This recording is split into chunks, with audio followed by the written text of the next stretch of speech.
This week's assignment in media literacy in youth was enjoyable. It felt a little bit like elementary school when I used to walk into class and realize I was going to see a film strip that day. Anyway, the activity seemed to be broken into two parts. The first part consisted of watching a professionally produced short film and then reading about and watching shorts to learn about techniques that are used in film production.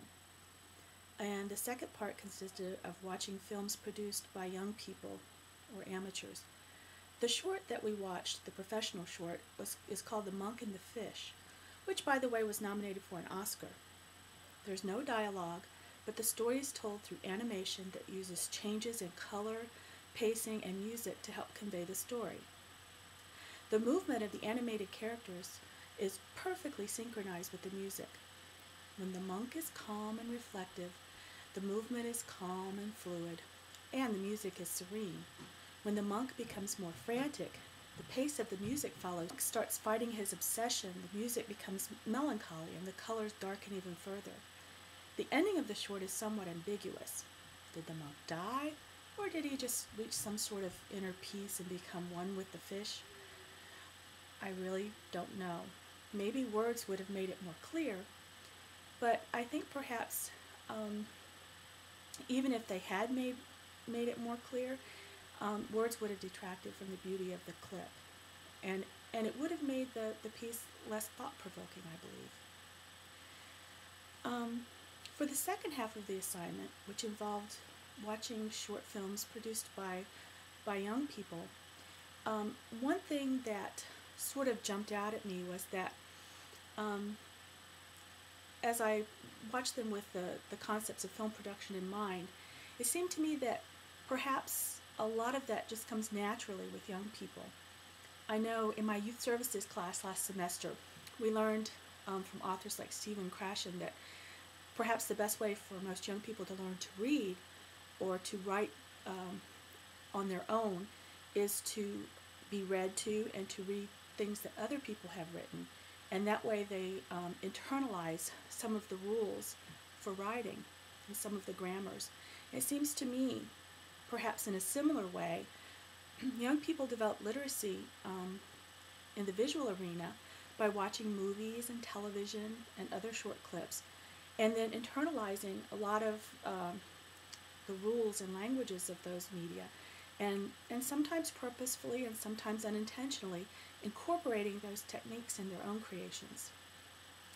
As I watched the short clips, one of them, called Muertitos, is the one that I'm going to talk a little bit about, because that film seemed to incorporate a lot of the techniques that we read about or saw about in class. The film basically consists of shots of inanimate objects interspersed with clips of people talking. And even though the inanimate objects, of course, don't move, the creators of the video used camera movement, sort of a Ken Burns effect, to sort of give the piece a feeling of movement, and maybe just a little too much in my opinion, but anyway. They also used various shot lengths. In the beginning especially, they used framing to create the visuals. And mise-en-scène is evident as well. Some of the shots have mood lighting and such. Editing is used to intersperse the interviews with the supporting images. So that film's used a lot of the techniques that we learned about.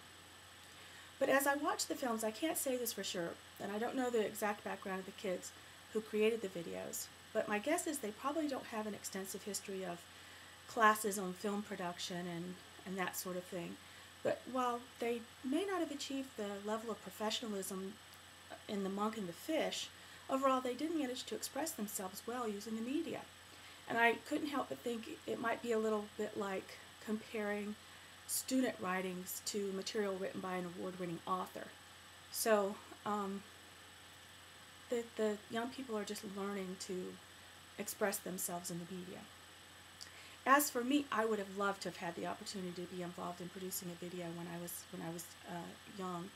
But I have to say, however, that I do believe it's never too late. which is what inspired me to post this, my very first ever YouTube video.